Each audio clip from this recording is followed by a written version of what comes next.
I'm Tiffany James. This is my daughter Liz, and we're working with Rachel at A Better Pet to train our service dog Pixie.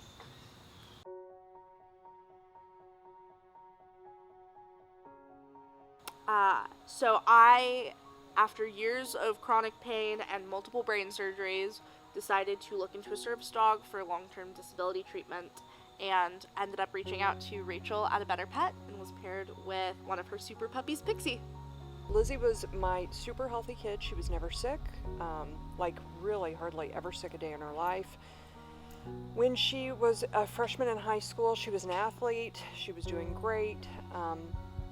She all of a sudden became really sick one day, but like kids do, we thought it was just a stomach bug. A few weeks later, she was still sick, so I took her into the doctor, and they said, oh, no problem. Clearly she's got a virus. Just make sure she's able to drink. I got that she's not eating right now. It's fine. A few weeks after that, she started getting really intense headaches, debilitating headaches. We went through about a year of trying to figure out what was wrong with her.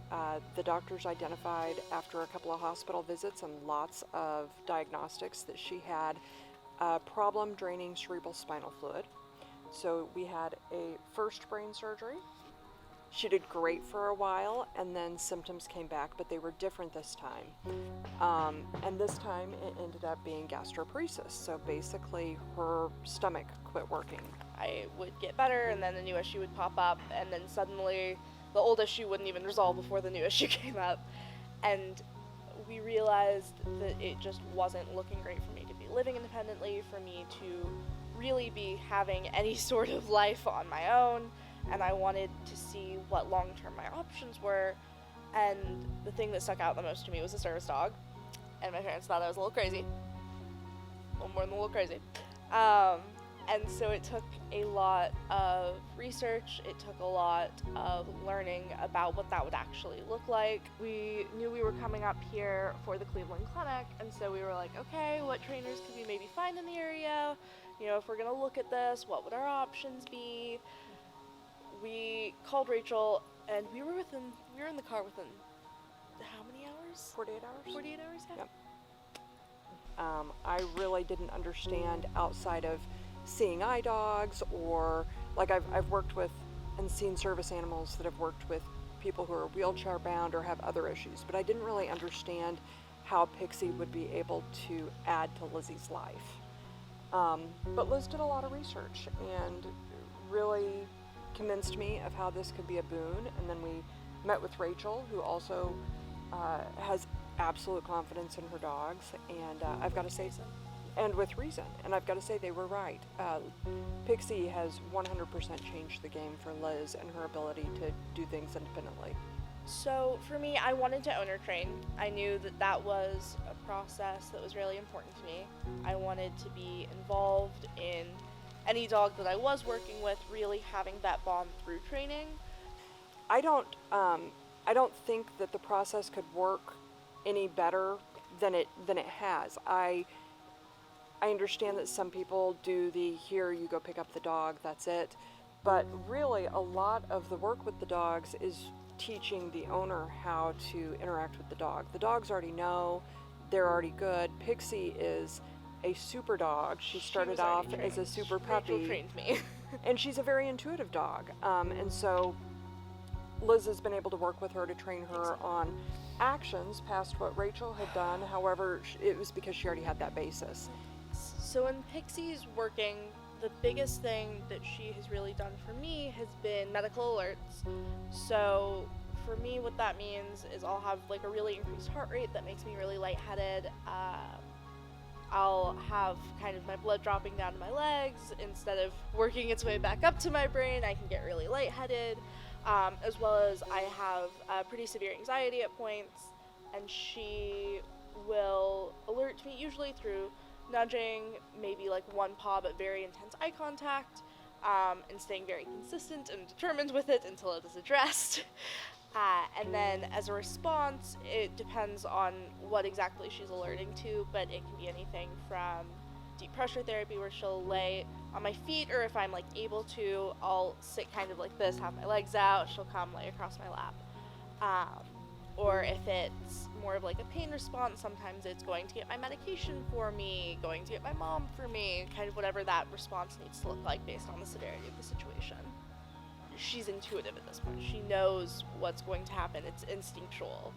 And with the medical alerts, it developed very naturally. She started doing it before we even began training her to do it, where she knew what was up and she just let me know, and over time I was able to work with Rachel to reinforce that yes, you're doing the correct thing, do it this often, and kind of decide when I want her to alert to something.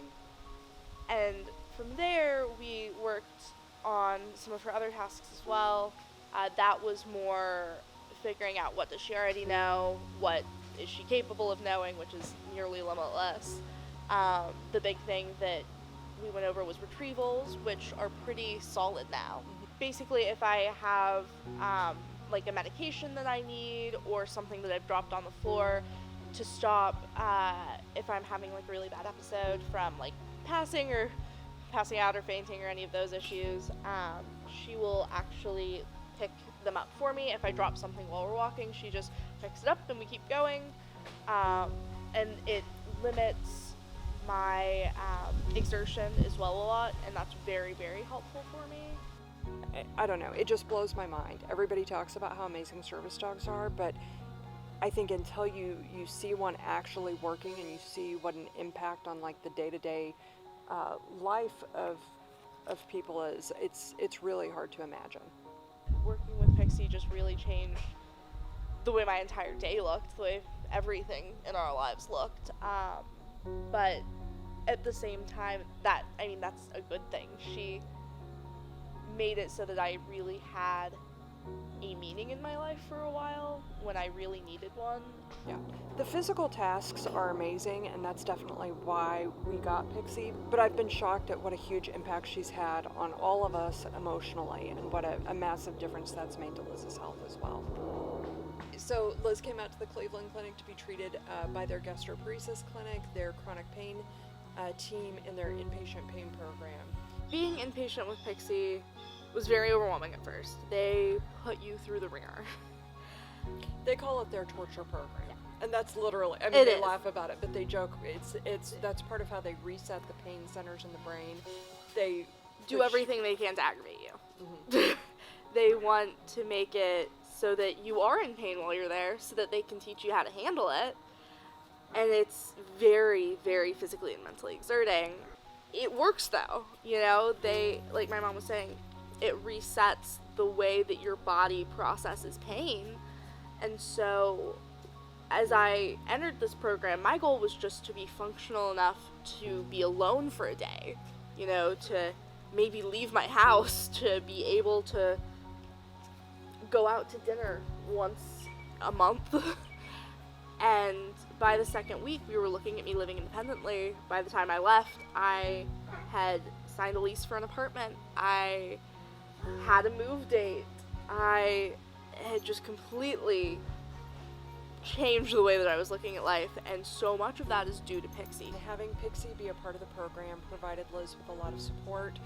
They definitely bonded much, much more as a working team, and Pixie really exceeded like all expectations as a working dog when she was with Liz in the program. She got me through a day. I don't think that I could have done it just for myself, but when you have this being that you love so entirely and that loves you so completely and thoughtlessly, just devoted to you, you want to do better for them. And it got to the point where I would, oh my goodness, just be in the worst pain imaginable, and somehow having her there walking with me, sitting with me, it just made it bearable. She made it so that I had something to work for, and by the end of it, I was running a mile and working out and doing yoga, and doing so happily.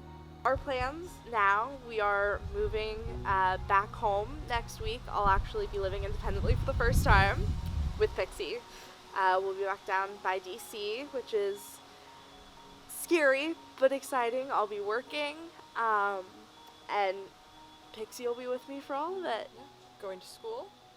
I am going to be doing public health, pre-law degree, and hopefully law school after that.